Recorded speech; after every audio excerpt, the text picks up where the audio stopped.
हाँ जी students +2 good afternoon all of you.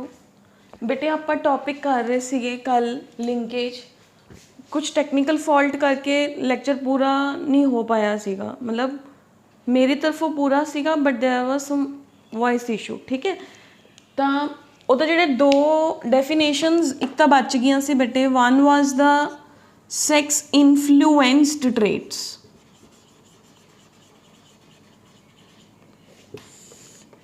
and second is sex linked traits।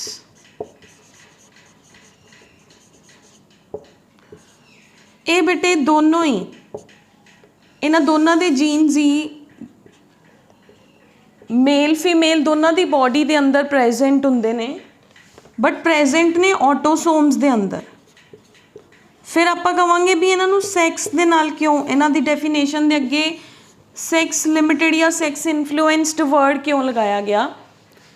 Sex word ਦਾ ਮਤਲਬ ਹੈ ਕਿ ਉਹ ਮੇਲ ਹੈ ਜਾਂ ਫੀਮੇਲ ਹੈ। ਠੀਕ ਹੈ, ਇੱਥੇ ਇੱਥੇ ਆਪਾਂ we are not talking about genes, we are talking about the sex ਕਿ ਮੇਲ ਹੈ ਜਾਂ ਫੀਮੇਲ। ਇਨਫਲੂਐਂਸਡ ਟ੍ਰੇਟਸ ਉਹ ਹੁੰਦੇ ਨੇ ਬੇਟੇ ਜਿਨ੍ਹਾਂ ਦੇ ਜੀਨਸ ਆਟੋਸੋਮਸ ਤੇ ਪ੍ਰੈਜ਼ੈਂਟ ਹੈ, present in the body of both male as well as female. ਠੀਕ ਹੈ, ਬਟ ਡਿਊ ਟੂ ਕਿਉਂਕਿ ਉਹ ਜੀਨਸ ਨੇ ਜਿਹੜੀਆਂ ਉਹ ਆਟੋਸੋਮਸ ਦੇ ਉੱਪਰ ਪ੍ਰੈਜ਼ੈਂਟ ਨੇ ਤੇ ਉਹ ਕੁਛ ਐਸੇ ਹਾਰਮੋਨਸ ਬੋਡੀ ਦੇ ਅੰਦਰ ਉਹਨਾਂ ਦੇ ਮਤਲਬ ਆਪਾਂ ਇਹ ਕਹਿ ਸਕਦੇ ਕਿ ਕੁਛ ਹਾਰਮੋਨਸ ਦਾ ਰਿਲੀਜ਼ ਹੈ ਜਿਹੜਾ ਉਹਨਾਂ ਨਾਲ ਕੰਟਰੋਲ ਹੋ ਰਿਹਾ। ਠੀਕ ਹੈ, ਹੁਣ ਉਹ ਹਾਰਮੋਨਸ ਨੇ ਨਾ ਜਿਹੜੇ ਉਹ ਮੇਲ ਫੀਮੇਲ ਦੀ ਬੋਡੀ ਦੇ ਅੰਦਰ ਅਕੋਰਡਿੰਗ ਟੂ ਸੈਕਸ ਇਫੈਕਟਿਵ ਹੁੰਦੇ ਆ, ਅਕੋਰਡਿੰਗ ਟੂ ਸੈਕਸ ਇਫੈਕਟਿਵ ਹੁੰਦੇ। ਮੈਂ ਦੋਨਾਂ 'ਚ ਆਹੀ ਗੱਲ ਕਹੂੰਗੀ, ਆਟੋਸੋਮਸ ਤੇ ਪ੍ਰੈਜ਼ੈਂਟ ਹੈ, ਕੁਛ ਪਰਟੀਕੂਲਰ ਸਬਸਟੈਂਸਿਸ ਰਿਲੀਜ਼ ਕਰ ਰਹੇ ਨੇ, ਹਾਰਮੋਨਸ ਰਿਲੀਜ਼ ਕਰ ਰਹੇ ਨੇ ਜਿਨ੍ਹਾਂ ਦਾ ਇਨਫਲੂਐਂਸ ਜਿਸ ਸੈਕਸ ਦੇ ਅੰਦਰ ਜ਼ਰੂਰੀ ਹੈ ਉਹ ਉਸੇ ਦੇ ਅੰਦਰ ਹੀ ਹੋਊਗਾ। ਠੀਕ ਹੈ, ਫॉर एग्जांपल ਇਨਫਲੂਐਂਸਡ ਦੀ ਐਗਜ਼ਾਮਪਲ ਤੋਂ ਕਲੀਅਰ ਹੋ ਜਾਊਗਾ। Example is baldness pattern. ਜਿਵੇਂ ਆਪਾਂ ਅਕਸਰ ਦੇਖਦੇ ਹਾਂ ਕਿ ਜਿਹੜੇ ਮੇਲ ਨੇ ਉਹ ਇਸ ਪੁਆਇੰਟ ਤੋਂ, ਅਗਰ ਜਿਹੜੇ ਕਟਿੰਗ ਵਾਲੇ ਮੇਲਸ ਹੁੰਦੇ ਨੇ, ਠੀਕ ਹੈ, ਟਰਬਨ ਵਾਲਿਆਂ ਦੇ ਉੱਪਰ ਤਾਂ ਟਰਬਨ ਹੀ ਆ ਜਾਂਦੀ ਹੈ ਨਾ, ਅਗਰ ਆਪਾਂ ਟਰਬਨ ਨੀਚੋਂ ਵੀ ਅਗਰ ਆਪਾਂ ਹੈਡ ਦੇਖਦੇ ਹਾਂ ਨਾ ਤਾਂ ਇਸ ਜਗ੍ਹਾ ਤੋਂ ਮੇਲਸ ਦੇ ਅੰਦਰ ਬਾਲ ਉੜਨੇ ਸ਼ੁਰੂ ਹੋ ਜਾਂਦੇ, ਐਵੇਂ ਇੱਥੇ ਦੋਨੋਂ ਸਾਈਡ 'ਤੇ ਸੀ ਬਣਨਾ ਸ਼ੁਰੂ ਹੋ ਜਾਂਦੇ ਨਾ, like this is the head of the male, ਤਾਂ ਆਪਣੇ ਕੋਲ ਇਸ ਜਗ੍ਹਾ ਤੋਂ ਬਾਲ ਉੜਨੇ ਸ਼ੁਰੂ ਹੋ ਜਾਂਦੇ ਜਨਰਲੀ। ਅਗਰ ਆਪਾਂ ਸਰਵੇ ਕਰੀਏ ਤਾਂ ਉਹ ਕਰੈਕਟਰਸ ਦੀਆਂ ਜੀਨਸ ਨੇ ਜਿਹੜੀਆਂ ਉਹ ਦੋਨੋਂ ਸੈਕਸਿਸ 'ਚ ਪ੍ਰੈਜ਼ੈਂਟ ਹੈ, ਬਟ ਉਹ ਫੀਮੇਲਸ ਦੇ ਅੰਦਰ ਘੱਟ ਐਕਸਪ੍ਰੈਸ ਹੁੰਦੀਆਂ ਨੇ। Under the influence of the hormones ਉਹ ਫੀਮੇਲ 'ਚ ਵੀ ਐਕਸਪ੍ਰੈਸ ਹੋ ਸਕਦੀਆਂ ਨੇ, ਬਟ ਉਹਨਾਂ ਫੀਮੇਲਸ ਦਾ ਨੰਬਰ ਹੈ ਜਿਹੜਾ ਉਹ ਘੱਟ ਹੁੰਦਾ। ਠੀਕ ਹੈ, ਦੈਟ ਇਜ਼ ਇਨਫਲੂਐਂਸਡ ਕਿ ਪ੍ਰੈਜ਼ੈਂਟ ਦੋਨਾਂ 'ਚ ਨੇ, ਇਨਫਲੂਐਂਸ ਉਹਨਾਂ ਦੋਨਾਂ ਸੈਕਸਿਸ 'ਚੋਂ ਇੱਕ ਸੈਕਸ 'ਚ ਜ਼ਿਆਦਾ ਹੁੰਦਾ, ਦੂਸਰੇ ਸੈਕਸ ਦੇ ਅੰਦਰ ਉਹ ਹੋ ਸਕਦਾ ਹੈ ਲੇਕਿਨ ਉਹਦਾ ਰੇਸ਼ੀਓ ਹੈ ਜਿਹੜਾ ਉਹ ਘੱਟ ਹੋਊਗਾ, ਦੈਟ ਇਜ਼ ਇਨਫਲੂਐਂਸਡ। ਕਲੀਅਰ ਹੈ। ਲਿੰਕੇਜ ਦੇ ਲਿੰਕੇਜ ਤੋਂ ਬਾਅਦ ਦੋ ਸਪੈਸ਼ਲ ਡੈਫੀਨੇਸ਼ਨਸ ਨੇ। ਠੀਕ ਹੈ, ਲਿਮਿਟਡ, ਲਿਮਿਟਡ ਵਰਡ ਦਾ ਮਤਲਬ sex limited, this is but not linked, this is limited. Limited word ਦਾ ਮਤਲਬ ਕੀ ਹੁੰਦਾ ਕਿ ਜਿਹੜਾ ਉਹ ਆਟੋਸੋਮਸ ਦੇ ਉੱਪਰ ਪਰਟੀਕੂਲਰ ਜੀਨਸ ਪ੍ਰੈਜ਼ੈਂਟ ਨੇ ਨਾ ਉਹ ਇੱਕ ਕਰੈਕਟਰ ਦੇ ਅੰਦਰ ਲਿਮਿਟਡ ਨੇ, ਮਤਲਬ ਉਹ ਐਕਸਪ੍ਰੈਸ ਹੀ ਨਹੀਂ ਹੋਣਗੇ ਚਾਹੇ ਜੀਨਸ ਪ੍ਰੈਜ਼ੈਂਟ ਨੇ। ਇਹਦੇ ਅੰਦਰ ਕੀ ਹੈ, ਉਹਨਾਂ ਦਾ ਦੂਸਰੇ ਸੈਕਸ ਦੇ ਅੰਦਰ ਇਨਫਲੂਐਂਸ ਤਾਂ ਹੋਊਗਾ ਲੇਕਿਨ ਘੱਟ ਹੋਊਗਾ। ਠੀਕ ਹੈ, ਲਿਮਿਟਡ ਦੇ ਅੰਦਰ ਕੀ ਹੋ ਗਿਆ, ਦੂਸਰੇ ਸੈਕਸ ਦੇ ਅੰਦਰ ਉਹਨਾਂ ਦਾ ਇਫੈਕਟ ਹੈ ਜਿਹੜਾ ਉਹ ਹੋਊਗਾ ਹੀ ਨਹੀਂ। ਫॉर एग्जांपल ਮਿਲਕਿੰਗ, ਮਿਲਕਿੰਗ ਇਨ ਫੀਮੇल्स, ठीक है, मैमिलियन या female mammals, milking in mammals females. ठीक है, कैटल्स दे अंदर लगा लो कि मिल्किंग वाले जीन्स दोनों को प्रेजेंट ने, बट मिल्किंग हो किदे च रही है, सिर्फ फीमेल्स च हो रही है। Under the influence of hormones भी वो मेल च नहीं होगा। ठीक है, हुन बट अगर कोई डिजीज्ड कंडीशन है, कोई एबनॉर्मैलिटी है तो फिर वो मेल के अंदर मिल्किंग हो सकती है, बट वो एक एबनॉर्मल सिचुएशन है। नॉर्मल सिचुएशन के अंदर वो एक लिमिटेड ट्रेट है जिहदे जीन्स मेल च प्रेजेंट ने बट वो अपना इफेक्ट शो नहीं कर रहे। ठीक है, that is limited. Limited character ਹੈ ਉਹ ਮੇਲ ਦੀ ਬੋਡੀ 'ਚ। ਇਨਫਲੂਐਂਸ ਜ਼ਿਆਦਾ ਇੱਕ ਸੈਕਸ ਦੇ ਅੰਦਰ ਇਨਫਲੂਐਂਸ ਹੋ ਰਿਹਾ, ਦੂਸਰੇ ਦੇ ਅੰਦਰ ਉਹ ਹੋ ਸਕਦਾ ਹੈ, ਲੇਕਿਨ ਉਹਦਾ effect in a whole population ਅਗਰ ਆਪਾਂ ਦੇਖੀਏ ਤਾਂ ਉਹ ਘੱਟ ਹੋਊਗਾ। ਠੀਕ ਹੈ, that is sex limited and sex influence. ਤਾਂ ਸੈਕਸ ਲਿਮਿਟਡ ਕਰੈਕਟਰਸ ਉਹ ਕਰੈਕਟਰਸ ਹੁੰਦੇ ਨੇ, certain genes produce characters in only one sex, ठीक है, but not in both even though they are present in the body of the both, ठीक है। for example sex limited character, ठीक है, ਇਹਦੀ ਇੱਕ ਐਗਜ਼ਾਮਪਲ ਆ ਗਈ। ਇਸ ਤੋਂ ਇਲਾਵਾ ਇੱਕ ਬ੍ਰਾਈਟ ਪਲਮਿਊਜ ਹੈ। ਬ੍ਰਾਈਟ ਪਲਮਿਊਜ ਹੁੰਦਾ ਜਿਵੇਂ ਤੁਸੀਂ ਮੁਰਗੇ ਦੇ ਅੰਦਰ ਉੱਪਰ ਉਹ ਕਲਗੀ ਜੀ ਬਣੀ ਹੁੰਦੀ ਹੈ ਨਾ, ਉਹ ਫੀਮੇਲ ਹੈਨ ਦੇ ਅੰਦਰ ਨਹੀਂ ਬਣੀ ਹੁੰਦੀ, ਕੌਕ ਐਂਡ ਹੈਨ, ਤਾਂ ਹੈਨ ਦੇ ਅੰਦਰ ਉਹ ਨਹੀਂ ਬਣੀ ਹੋਈ ਹੁੰਦੀ, ਮੁਰਗੇ ਦੇ ਉੱਪਰ ਉਹ ਕਲਗੀ ਤੇ ਪਿੱਛੇ ਟੇਲ ਵਾਲਾ ਪੈਟਰਨ। ਠੀਕ ਹੈ, ਤੁਸੀਂ ਦੇਖਦੇ ਹੋ ਨਾ, ਜਿਵੇਂ ਫੋਰ ਐਗਜ਼ਾਮਪਲ ਆਪਾਂ ਟਰਾਈ ਕਰ ਲੈਂਦੇ ਬਣਾ ਕੇ ਕਿ ਮੁਰਗੇ ਦੇ ਉੱਪਰ ਇੱਥੇ ਇੱਕ ਆ ਡਿਜ਼ਾਈਨਿੰਗ ਜੀ ਬਣੀ ਹੁੰਦੀ ਹੈ, ਇਫ ਯੂ ਹੈਵ ਸੀਨ। ਠੀਕ ਹੈ, ਤਾਂ ਪਿੱਛੇ ਜਾ ਕੇ ਮੁਰਗੇ ਦੀ ਬੋਡੀ ਦੇ ਅੰਦਰ ਇੱਥੇ ਇੱਕ ਪੂੰਛ ਜੀ ਵੀ ਪ੍ਰੈਜ਼ੈਂਟ ਹੁੰਦੀ ਹੈ। ਠੀਕ ਹੈ, ਜੋ ਕਿ ਫੀਮੇਲ ਦੇ ਅੰਦਰ ਨਹੀਂ ਹੁੰਦੀ। ਤਾਂ this is also the we can say sex limited trait, ਜੋ ਕਿ ਫੀਮੇਲ ਦੇ ਅੰਦਰ ਨਹੀਂ ਪ੍ਰੈਜ਼ੈਂਟ, ਮੇਲ ਦੇ ਅੰਦਰ ਪ੍ਰੈਜ਼ੈਂਟ ਹੈ। ਇਨਫਲੂਐਂਸ ਦੇ ਅੰਦਰ ਆ ਗਿਆ the autosomal traits which in which dominant expression depends upon the sex hormones। ठीक है, the testosterone ਜਿਹਦੇ ਅੰਦਰ ਜ਼ਿਆਦਾ ਹੈ ਉਹਦੇ ਅੰਦਰ baldness show ਹੋਊਗੀ। clear, okay, ਤਾਂ that's all, that is the influenced and limited। ਕੱਲ੍ਹ ਇਹ ਦੋ definitions ਰਹਿ ਗਈਆਂ ਸੀ ਬੇਟੇ।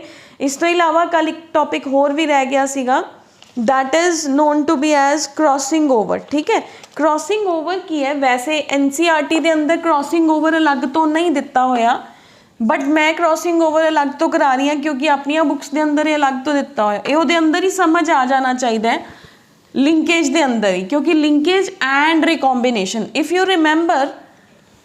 ਰਿਮੈਂਬਰ ਤਾਂ ਮੈਂ ਜਦੋਂ ਲਿੰਕੇਜ ਕਰਾਇਆ ਸੀਗਾ, ਮੈਂ ਲਿੰਕੇਜ ਦੇ ਅੰਦਰ ਕ੍ਰੋਸਿਸ ਨੂੰ ਦੋ ਫਾਰਮਸ ਦੇ ਅੰਦਰ ਕਰਾਇਆ ਸੀਗਾ। ਦੂਸਰੀ ਫਾਰਮ ਦੇ ਅੰਦਰ ਮੈਂ ਕੀ ਕਿਹਾ ਸੀਗਾ ਕਿ ਬਈ ਅਗਰ ਉਹਨਾਂ ਦੇ ਅੰਦਰ W ਐਂਡ M ਦੇ ਅੰਦਰ ਅਗਰ ਜਿਹੜਾ ਹੈ ਕ੍ਰੋਸਿੰਗ ਹੋਈ ਤਾਂ ਕਿੰਨੇ % ਰੀਕੋਂਬੀਨੇਸ਼ਨ ਬਣਨ ਦੇ ਚਾਂਸਸ ਨੇ। ਠੀਕ ਹੈ, according to law of independent assortment. ਤਾਂ ਜਿਹੜਾ ਕ੍ਰੋਸਿੰਗ ਓਵਰ ਹੈ ਉਹ nothing, that is recombination formation. ਠੀਕ ਹੈ, crossing over is nothing but recombination formation. ਠੀਕ ਹੈ, ਬਟ ਆਪਣੀਆਂ ਬੁੱਕਸ ਦੇ ਅੰਦਰ ਇਹਨੂੰ ਸੈਪਰੇਟ ਆਰਟੀਕਲ 'ਚ ਦਿੱਤਾ ਹੋਇਆ ਹੈ। NCERT ਦੇ ਅੰਦਰ ਲਿੰਕੇਜ ਦੇ ਨਾਲ ਹੀ ਰੀਕੋਂਬੀਨੇਸ਼ਨ ਜਿਹੜਾ ਹੈ ਉਹ ਦੇਤਾ, ਤੇ ਉਹਨਾਂ ਨੇ ਉਸੇ ਕ੍ਰੋਸ 'ਚ ਦਿਖਾਤਾ ਕਿ ਅਗਰ ਰੀਕੋਂਬੀਨੇਸ਼ਨ ਫਾਰਮ ਹੁੰਦਾ ਤਾਂ ਕਿਵੇਂ ਦੇ ਫੀਚਰਸ ਆਉਂਦੇ ਆ।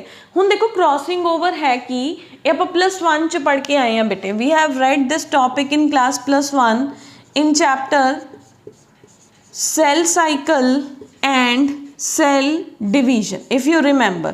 ठीक है, ਆਪਾਂ ਉਸ ਚੈਪਟਰ ਦੇ ਅੰਦਰ ਕੀ ਪੜ੍ਹ ਕੇ ਆਏ ਹਾਂ ਬੇਟੇ? Cell cycle and cell division ਵਾਲੇ ਚੈਪਟਰ ਦੇ ਅੰਦਰ ਦੇਖੋ ਉਸ ਚੈਪਟਰ 'ਚ ਕੀ ਪੜ੍ਹਿਆ ਸੀ ਉਹੀ ਦੁਬਾਰਾ ਦੱਸ ਰਹੀ ਹਾਂ। ਕ੍ਰੋਸਿੰਗ ਓਵਰ ਹੁੰਦਾ ਕੀ ਹੈ? ਪਹਿਲੀ ਗੱਲ ਤਾਂ ਕ੍ਰੋਸਿੰਗ ਓਵਰ ਦੇ ਅੰਦਰ ਆਪਾਂ ਨੇ ਪੜ੍ਹਿਆ ਸੀਗਾ ਕਿ ਦੋ ਕ੍ਰੋਮੋਜ਼ੋਮਸ ਹੁੰਦੀਆਂ ਨੇ, ਹੋਮੋਲੋਗਸ ਕ੍ਰੋਮੋਜ਼ੋਮਸ, ਆ ਵੀ ਬਲੂ ਹੋਮੋਲੋਗਸ ਕ੍ਰੋਮੋਜ਼ੋਮ। ਇਹਨਾਂ ਦੇ ਨੌਨ ਸਿਸਟਰ ਕ੍ਰੋਮੈਟਿਡਸ ਨੇ ਜਿਹੜੇ ਉਹ ਇੱਕ ਦੂਸਰੇ ਦੇ ਉੱਪਰ ਕ੍ਰੋਸ ਕਰ ਜਾਣਗੇ। ਇੱਥੇ ਕਿਆਜ਼ਮੈਟਾ ਫਾਰਮ ਹੁੰਦੇ ਨਾ, ਡਾਰਕ ਸਟਰਕਚਰ ਬਣਦੀ ਹੈ। ਫਿਰ ਇਹ ਦੋਨੋਂ ਸੈਪਰੇਟ ਆਊਟ ਹੋ ਜਾਂਦੇ ਹੈ, ਇਹ ਦੋਨੋਂ ਸੈਪਰੇਟ ਹੋ ਜਾਂਦੇ। ਇਹਦਾ ਮਟੀਰੀਅਲ, ਇਹਦੇ ਜੀਨਸ ਇਹਦੇ ਉੱਪਰ ਆ ਗਏ, ਇਹਦੇ ਜੀਨਸ ਟੁੱਟ ਗਏ ਇਹਦੇ ਉੱਪਰ ਆ ਗਏ। This is crossing over. ਜਿੰਨਾ ਜ਼ਿਆਦਾ ਕ੍ਰੋਸਿੰਗ ਓਵਰ ਉਨਾ ਜ਼ਿਆਦਾ ਰੀਕੋਂਬੀਨੇਸ਼ਨ ਫਾਰਮੇਸ਼ਨ। ਮਤਲਬ ਜਿੰਨਾ ਜ਼ਿਆਦਾ ਕ੍ਰੋਸਿੰਗ ਓਵਰ ਹੋ ਰਿਹਾ ਉਨਾ ਜ਼ਿਆਦਾ ਉਹ ਲਾ ਆਫ ਇੰਡੀਪੈਂਡੈਂਟ ਅਸੋਰਟਮੈਂਟ ਨੂੰ ਫੋਲੋ ਕਰ ਰਿਹਾ। ਕਲੀਅਰ? ਤਾਂ ਆਪਣੇ ਕੋਲ ਬੇਟੇ ਹੁਣ ਆਪਾਂ ਇਹਨੂੰ ਬਿਗਨਿੰਗ ਤੋਂ ਅਗਰ ਦੇਖੀਏ, ਅਗਰ ਆਪਾਂ ਇਹਨੂੰ ਬਿਗਨਿੰਗ ਤੋਂ ਦੇਖਦੇ ਹਾਂ ਤਾਂ ਆਪਾਂ ਕੀ ਕਹਿੰਦੇ ਹਾਂ ਕਿ ਜੋ ਕ੍ਰੋਸਿੰਗ ਓਵਰ ਹੈ ਇਹ ਕਿੱਥੇ ਹੋਈ? ਕ੍ਰੋਸਿੰਗ ਓਵਰ ਅਕਰਸ ਇਨ ਮੀਓਸਿਸ, ਕਿਉਂਕਿ ਜਰਮ ਸੈਲਸ ਦੇ ਅੰਦਰ ਹੀ ਤਾਂ ਮੀਓਸਿਸ ਹੁੰਦੀ ਹੈ ਤੇ ਜਰਮ ਸੈਲਸ ਦੇ ਅੰਦਰ ਹੀ ਤਾਂ ਕ੍ਰੋਸਿੰਗ ਓਵਰ ਚਾਹੀਦੀ ਹੈ। ਮੀਓਸਿਸ ਦੇ ਅੰਦਰ ਮੀਓਸਿਸ ਦੋ ਤਰ੍ਹਾਂ ਦੀ ਹੁੰਦੀ ਹੈ ਬੇਟੇ, ਮੀਓਸਿਸ 1 ਐਂਡ ਮੀਓਸਿਸ 2।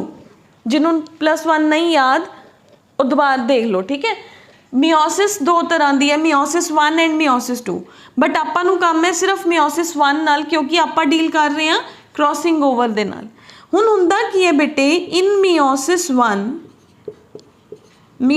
1 ਦੇ प्रोफेज 1 प्रोफेज 1 ਆਪਾਂ ਕਿਹਾ ਸੀ ਫਰਦਰ 5 ਟਾਈਪਸ ਦੇ ਅੰਦਰ ਡਿਵਾਈਡਡ ਹੈ। ਲੈਪਟੋਟੀਨ, ठीक है, जाइगोटीन, पैकेटीन, डिप्लोटीन एंड डायाकाइनेसिस। ਲੈਪਟੋਟੀਨ ਦੇ ਅੰਦਰ ਆਪਾਂ ਨੇ ਕੀ ਕਿਹਾ ਸੀਗਾ ਕਿ ਕ੍ਰੋਮੋਸੋਮਸ ਨੇ ਜਿਹੜੀਆਂ ਉਹ ਇੰਟਰਫੇਸ ਚੋਂ ਆਈਆਂ ਨੇ। ਲੋ ਜੀ ਆ ਕ੍ਰੋਮੋਸੋਮਸ ਨੇ ਬਹੁਤ ਹੀ ਉਲਝੀਆਂ ਹੋਈਆਂ ਪਈਆਂ ਨੇ। ਲੈਪਟੋਟੀਨ ਦੇ ਅੰਦਰ ਆਪਾਂ ਕਿਹਾ ਸੀਗਾ ਵੀ ਇਹ ਕ੍ਰੋਮੋਸੋਮਸ ਨੇ ਜਿਹੜੀਆਂ ਇਹ ਸੁਲਝ ਜਾਂਦੀਆਂ ਨੇ। ਠੀਕ ਹੈ ਜੀ, ਇਹਨਾਂ ਨੇ ਥ੍ਰੈਡਸ ਬਣਾ ਲਏ। ਲਓ ਬਈ ਥ੍ਰੈਡਸ ਬਣ ਗਏ, 4 ਕ੍ਰੋਮੋਸੋਮਸ ਮੈਂ ਦਿਖਾਤੀਆਂ। ਜ਼ਾਈਗੋਟੀਨ ਦੇ ਅੰਦਰ second first stage this one leptotene first. Zygotene ਦੇ ਅੰਦਰ ਇਹ ਹੋਮੋਲੋਗਸ ਕ੍ਰੋਮੋਸੋਮਸ ਇੱਕ ਦੂਸਰੇ ਦੇ ਸਾਹਮਣੇ ਆ ਜਾਂਦੀਆਂ ਨੇ। ਆਪਾਂ ਇੱਥੇ ਹੋਮੋਲੋਗਸ ਕ੍ਰੋਮੋਸੋਮਸ ਮੀਨਸ ਆ ਦੋਨੋਂ ਸੇਮ ਹੈ, ਇਹ ਦੋਨੋਂ ਇੱਕ ਦੂਸਰੇ ਦੇ ਸਾਹਮਣੇ ਆ ਗਈਆਂ। ਚਾਹੇ ਮੈਂ ਬਲੂ ਨਾਲ ਦਿਖਾ ਦਿੰਦੀ ਬਟ ਉਹ ਕਲਰਡ ਹੋ ਜਾਊਗਾ ਤਾਂ ਜ਼ਿਆਦਾ ਸਮਝ ਆ ਜਾਊ। ਇੱਥੇ ਵੀ ਰੈੱਡ ਹੀ ਦਿਖਾ ਦਿੰਦੇ ਆ ਦਾ ਜੈਨੇਟਿਕ ਮਟੀਰੀਅਲ। ਲਓ ਜੀ ਇਹ ਸੁਲਝ ਗਈਆਂ, ਇੱਥੇ ਜੈਨੇਟਿਕ ਮਟੀਰੀਅਲ ਉਲਝਿਆ ਪਿਆ। ਇਹ ਸੈਕਿੰਡ ਸਟੇਜ ਹੋ ਗਈ ਬੇਟੇ, ਦਿਸ ਇਜ਼ ਦਾ ਸੈਕਿੰਡ ਸਟੇਜ। ਹੁਣ ਨੈਕਸਟ ਸਟੇਜ ਦੇ ਅੰਦਰ ਕੀ ਹੋਇਆ, ਪੈਕੇਟੀਨ ਸਟੇਜ ਦੇ ਅੰਦਰ। ਪੈਕੇਟੀਨ ਸਟੇਜ ਦੇ ਅੰਦਰ ਇਹ ਕੰਡੈਂਸ ਹੋ ਗਈਆਂ ਕ੍ਰੋਮੋਸੋਮਸ ਹੋਰ ਜ਼ਿਆਦਾ। थर्ड स्टेज ऊपर बना रही हैं। पैकेटीन स्टेज के अंदर कंडेंस हो गया। ये जिहड़ा सेकेंड स्टेज जो है जाइगोटीन के अंदर that is the pairing of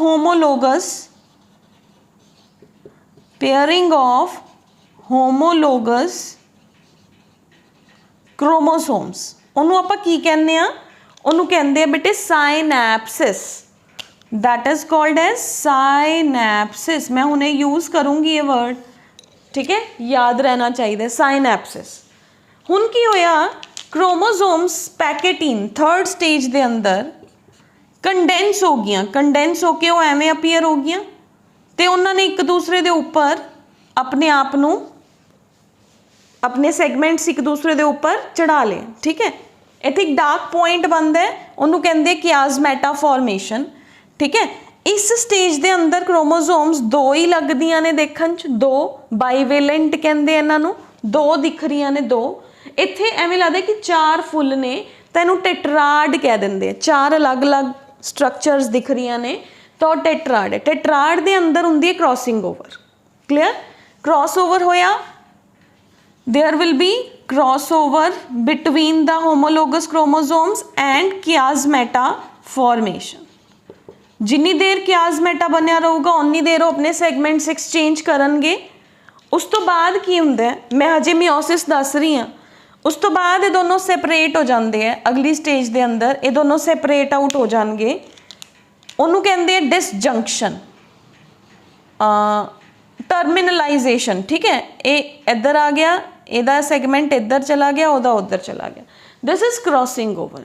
जिन्ना ज़्यादा वो एवें इंटरमिंगल्ड सिचुएशन के अंदर रहनगे उन्नी ज़्यादा जीन्स का एक्सचेंज होगा। ठीक है जी, तो that is this is called as the for the formation of the new combination this situation is called as the crossing over. This is called as cross over, crossing over और recombination formation. Clear है, हुण अपन पता चल गया ये कित्थों दी आया है, meiosis 1 तो हुंदा है। ठीक है, मियोसिस 1 के अंदर प्रोफेज 1 के अंदर पैकेटीन स्टेज। जिन्ना ज़्यादा क्रॉस, जिन्ना हुण लिंकेज के अपोजिट है, it follows the law of independent assortment. Jinnah linkage ज़्यादा होगा क्रॉसिंग ओवर घट होगा। जिन्ना जीन्स के अंदर तो क्रॉसिंग ओवर इज, ठीक है, जिन्ना लिंकेज घट होगा उन्ना क्रॉस ओवर ज़्यादा है, जिन्ना लिंकेज ज़्यादा उन्ना क्रॉस ओवर घट है। क्लियर, तो क्रॉसिंग ओवर जिहड़ा है CO लिख रही हाँ is directly proportional to the distance between the genes. Higher is the distance, higher will be the chances of the crossing over, lower is the distance, lower will be the chances of the crossing over। linkage च की पढ़िया सीगा 1 by distance। ठीक है, यानी कि linkage is inversely proportional to the distance between the genes। the crossing over is directly proportional to the genes। Clear है। तो क्रॉसिंग ओवर है जिहड़ा बेटे, क्रॉसिंग ओवर तो ये अंदर इहदा आपां नूं ये पता चल गया इहदा मैकेनिज्म की है। तो इहदा मैकेनिज्म देख लो एक बारी की मैकेनिज्म है, mechanism of crossing over. Mechanism दे अंदर अपने कोल आ गया बच्चे कि फर्स्ट की होया अपने कोल मैकेनिज्म दे अंदर साइनैप्सिस होई। साइनैप्सिस की है कि जेड़े मेरे होमोलोगस क्रोमोसोम्स ने वो एक दूसरे दे होमोलोगस क्रोमोसोम्स एक दूसरे दे सामने आ जाएंगे, ठीक है, तो बाईवेलेंट्स बना लेंगे। बाईवेलेंट बनाने तो बाद की हुंदा है वो टेट्राड बनाएंगे पैकेटीन स्टेज च पहुँचते टेट्राड फॉर्मेशन, ठीक है। फिर उस तो बाद हुंदी है उन्हां दी क्रॉस ओवर, ठीक है। क्रॉस ओवर का मतलब सैगमेंट्स एक दूसरे के ऊपर चढ़ जाएंगियां, ठीक है। Synapsis pairing of homologous chromosome, ठीक है, and this situation is called as bivalent formation. पहला दसिया होया मैंने सेम है। टेट्राड 4 एक कंडेंस हो गया, यही चीज कंडेंस होगी, ये 4 फुल दिखन लग गया आपां नूं, ठीक है। हुण इन्हां फुल्लां ने होमोलोगस क्रोमोसोम्स ने एक दूसरे के ऊपर क्रॉस ओवर कर लिया, जिहदे अंदर इन्हां दे सैगमेंट्स ने जिहड़े वो एक्सचेंज होणगे। एंजाइम्स ने जिहड़े बेटे वो इत्थे हेल्प करनगे। उस तो बाद इस दौरान इहदे अंदर कियाज़मैटा फॉर्म हुंदा है एंड फाइनली डिसजंक्शन हो जाता है, यानी कि टर्मिनलाइजेशन। ये दोनों सैपरेट हो जांदियां ने। एक होमोलोग दा मटीरियल यानी कि मैटरनल दे जीन्स पैटरनल क्रोमोसोम दे ऊपर एंड पैटरनल दे जीन्स मैटरनल दे ऊपर। आपां नूं पता ही है कि अपनी बॉडी के अंदर 46 क्रोमोसोम्स ने, जिन्हां चों हाफ स्पर्म तो आए है, हाफ एग तो आए है, हाफ मदर तो आए है, हाफ फादर तो आए। हुण मदर फादर ने अपने क्रोमोसोम्स नूं सैगमेंट्स नूं एक्सचेंज कर लिया। That is why next baby दे अंदर नैक्सट जनरेशन दे अंदर अपने नाना नानी दे दादा दादी दे जिहड़े करैक्टर्स हुंदे ने वो आंदे ने, ठीक है। That is due to the presence of the crossing over, ठीक है बेटा जी। तो क्रॉसिंग ओवर क्लीयर हो गया। तो हुण अपने कोल बेटे अपने कोल है we have is the types of the crossing over. Types च कुछ नहीं हैगा। टाइप्स की कहते हैं कि जिहड़े वो सैगमेंट्स ने ना उन्हां दा एक्सचेंज जिहड़ा एरिया है वो कित्थों एक्सचेंज होए ने, उही ओहदियां टाइप्स ने बेटे। यानी कि अगर देखो टाइप्स ऑफ क्रॉसिंग ओवर पहला कहते हैं single cross over, double cross over and multiple cross over. Single, double and multiple. अगर क्रोमोसोम्स एक जगह तो ही एक्सचेंज कर रही ने, सिर्फ हैड तो पैरों तो नहीं, इत्थों दी नहीं, तो सिंगल क्रॉस ओवर है। जे उन्हां दी एक्सचेंजिंग सैगमेंट्स 2 ने, जिवें आपां पहलां भी डायग्राम च दिखाया है, डबल जो कई जगह तो कॉन्टैक्ट आ रही ने, इत्थों दी क्रोमोसोम्स ने अपने आप को कॉन्टैक्ट कर लिया, तो that is multiple cross overs, ठीक है। तो that is the multiple cross overs. Clear है बेटे। तो एक बेटे मैं होर दसिया सीगा कि जिहड़े सैगमेंट्स ने बॉडी के अंदर कोई भी सैगमेंट है वो आपां क्या इहदे तो टुटिया इहदे उपर लग गया, इहदा सैगमेंट टुटिया इहदे उपर लग गया, यानी कि 2 मार्करस ले ले आ दोनों, ਇਹਦਾ कैप उतरिया ਇਹਦੇ ਉੱਪਰ ਲੱਗ ਗਿਆ, ਇਹਦਾ कैप उतरिया ਇਹਦੇ ਉੱਪਰ ਲੱਗ ਗਿਆ, ਤੇ ਇੱਥੇ ਵੀ ਤਾਂ ਮੈਂ ਫੋਰਸ ਵੀ ਤਾਂ ਲਗਾਈ ਨਾ। ਤਾਂ ਬੋਡੀ ਦੇ ਅੰਦਰ ਉਹ ਕੰਮ ਕੌਣ ਕਰਦੇ ਨੇ, ਐਂਜ਼ਾਈਮਸ ਕਰਦੇ ਨੇ। ਤਾਂ ਜਿਹੜੇ ਐਂਜ਼ਾਈਮਸ ਇਹਨਾਂ ਸੈਗਮੈਂਟਸ ਨੂੰ ਬ੍ਰੇਕ ਕਰਦੇ ਆ ਉਹਨਾਂ ਦਾ ਨਾਮ ਹੈ ਐਂਡੋਨਿਊਕਲੀਏਜ਼ਸ। Endonuclease which breaks. ਜਿਹੜੇ जोड़ते ने उन्हों का नाम है लाइगेजेस। लाइगेजेस केड़ा काम करते हैं, जोड़न का काम करते हैं। 2 सैगमेंट्स नूं ਇਹਦੇ ਤੋਂ ਉਤਾਰਿਆ ਇਹਦੇ ਤੇ जोड़ता, ਇਹਦਾ ਉਤਾਰਿਆ ਇਹਦੇ ਤੇ जोड़ता, ਉਹਦਾ ਉਹ ਕੰਮ ਕਿਹਦਾ ਹੈ, ਲਾਈਗੇਜ਼ एंजाइम ਦਾ है। ठीक है बेटा जी, ਤਾਂ ਇਹ ਆਪਾਂ ਨੂੰ क्लियर हो गया ਇੱਥੋਂ तक। Okay, now we have is the factors affecting the crossing over.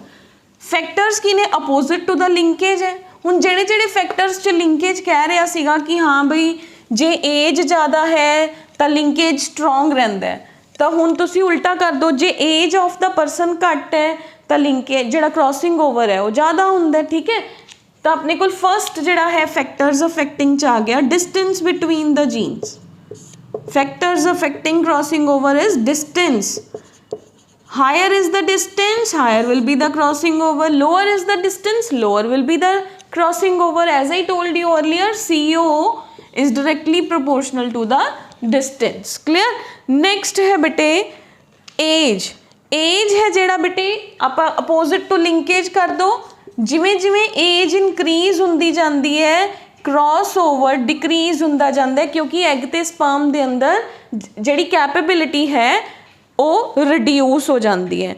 ਜਿਹੜੀਆਂ एक्स रेज ने वो की करदियां ने exposure to the X rays increases the chances of the cross over. X rays की ने एक्स रेज ने बेटे they are the rays artificial rays ने सन तो भी आ रही ने एंड आर्टिफिशियली भी ने, तो उन्हां दी हेल्प नाल आपां क्रॉस ओवर नूं इनक्रीज कर सकते हैं। ठीक है, उस तो बाद क्योंकि डिस्टेंस आपां डिस्टेंस च की क्या सीगा लिंकेज च की क्या सीगा कि जे क्रॉस जे तुसी किसी चीज़ में एक्सपोज ऑफ करोगे रेज नाल तां जीन्स सैपरेट हो जाएंगियां, दूर चलियां जाएंगियां, जो दूर चलियां जाएंगियां तो क्रॉस ओवर इनक्रीज हो जाऊगा।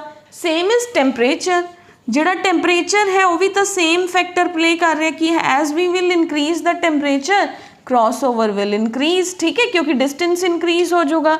उस तो बाद है बेटे कुछ कैमिकल्स ने जिहड़े कि क्रॉसिंग ओवर नूं लैब दे अंदर भी करा सकते हैं। Some of the chemicals are there जो कि क्रॉसिंग ओवर नूं करा सकते हैं। क्लियर, तो ये अपने कोल बेटे हो गया। हुण अपने कोल सिग्निफिकेंस की है क्रॉसिंग ओवर दा, तो ऑबवियस जो सिग्निफिकेंस है बेटे कि क्रॉसिंग ओवर दे नाल नवे नवे करैक्टर्स फॉर्म हुंदे ने जो कि एवोल्यूशन च प्लांट्स दियां स्पीशीज़ दे अंदर एनीमल्स दियां स्पीशीज़ दे अंदर ब्रीडर्स ने जिहड़े वो क्रॉसिंग ओवर करा करा के नवे तरह के कॉम्बीनेशनस ने जिहड़े वो फॉर्म कर सकते हैं, जिहदे नाल जिवें एनीमल्स दे अंदर मिल्किंग इनक्रीज हो सकती है, जिन्हों वाइट रेवोल्यूशन कहते हैं। आप क्रोमोसोम्स नूं स्टडी कर सकते हैं। ठीक है, तो क्रॉसिंग ओवर है जिहड़ा बेसिकली की हो गया दा सिग्निफिकेंस कि जिहड़े ब्रीडर्स ने वो क्रॉसिंग ओवर दे एक्सपेरिमेंट्स करके एनीमल्स दे अंदर कोई भी breeders can use the crossing over in the form of the experimentation on the animals and plants so that they can increase the particular character in the body of the animal or the plant। ठीक है, जिन्ने ज़्यादा crossovers होंगे उन्ने ज़्यादा नवे characters ने जेड़े आएंगे, उन्ना ज़्यादा एवोल्यूशन के चांसेस भी होंगे। क्लियर है, तो देखो अगर क्रॉसिंग ओवर ना होंदी लिंकेज ही रहिंदा तो हुण तक भी आपां अपने अनसैसटर्स दे नाल मैच ही करते रहंदे। क्लियर है, तो that is the significance of the cross over. हुण Mendel why did Mendel missed the linkage, क्योंकि मेंडल लकी सीगा। इत्थे आपां यही कह सकते मेंडल वॉज लकी कि जेड़े उन्हें 7 करैक्टर्स चूज किए उन्होंने कंट्रास्टिंग ट्रेट्स सीगे, उन्होंने जीन्स ने जिहड़े वो आपस च दूर दूर लोकेटेड सी। हाँ, अगर वो कोल लोकेटेड होंदे तो मेंडल भी शायद अपने लॉज नूं इंटरप्रेट करन च कन्फ्यूज हो जाता। तो सो आप इत्थे ही कह सकते कि he was the lucky man जिन्हों लिंकेज जिहड़ा है अपने चूजन करैक्टर्स दे अंदर देखण नूं ही नहीं मिलिया। Mendel couldn't notice the linkage because 7 characters he studied in the garden P had their genes located on the different chromosomes and far apart from each other। ठीक है, वो दो दूर दूर सीगे ते वो डिफरेंट क्रोमोसोम्स दे ऊपर भी लोकेटेड सीगे। ठीक है, तो इस करके मेंडल ने लिंकेज है जिहड़ा वो मिस करता। अगर मेंडल लिंकेज देख लैंदा तो ठीक है फिर उन्होंने अपने लॉज इंटरप्रेट करन च भी प्रॉब्लम आनी सी। क्लियर है बेटा जी। ठीक है, तो हुण बेटे ओके है और क्रॉसिंग ओवर च इन्ना ही है बेटे, तो इन्ना याद रखना है। क्रॉसिंग ओवर याद रखने लई तुहानूं इन्ना जरूर याद रहना चाहिए कि इट अकर्स ड्यूरिंग मियोसिस। पहली गल तो ड्यूरिंग मियोसिस हुंदा है। मियोसिस दे अंदर भी मियोसिस 1 दे अंदर की है प्रोफेज 1। प्रोफेज 1 दे अंदर की है we have is the pachytene stage of prophase 1 दे अंदर की हुंदा है क्रॉस ओवर हुंदा है। क्लियर है, बट पैकेटीन स्टेज तो पहले क्रोमोसोम्स नूं अपने आप नूं प्रिपेयर भी तो करना पैंदा है ना, कि अगर असी प्रिपेयर्ड होवांगे तां ही उत्थे क्रॉसिंग ओवर है जिहड़ी वो होगी। ठीक है, तो that's all about the linkage and recombination और linkage and crossing over. Clear, तो इत्थों तक बेटे अपना देख लो अपने ऑलमोस्ट चैप्टर का जिहड़ा हाफ है वो हो गया, बट हजे तक तुहाडा एक भी टेस्ट नहीं होया। तो आई जस्ट वॉन्ट कि हुण आपां अगे मूव करन दी बजाए अगे आपां हुण लेटर ऑन मूव करांगे। पहला मैं थोड़े टेस्ट लऊँगी तो लिंकेज क्रॉसिंग ओवर तक अपना जो भी अगर किसी दी वीडियो पेंडिंग है, कुछ भी पेंडिंग है, रीडिंग पेंडिंग है, अंडरस्टैंडिंग पेंडिंग है, अपना देख लो। संडे नू प्रॉबेबली या कल देखते हैं, ठीक है। संडे कल Saturday we will be having the doubt session, ठीक है। कोई भी प्रॉब्लम हुई तो यू कैन आस्क मी।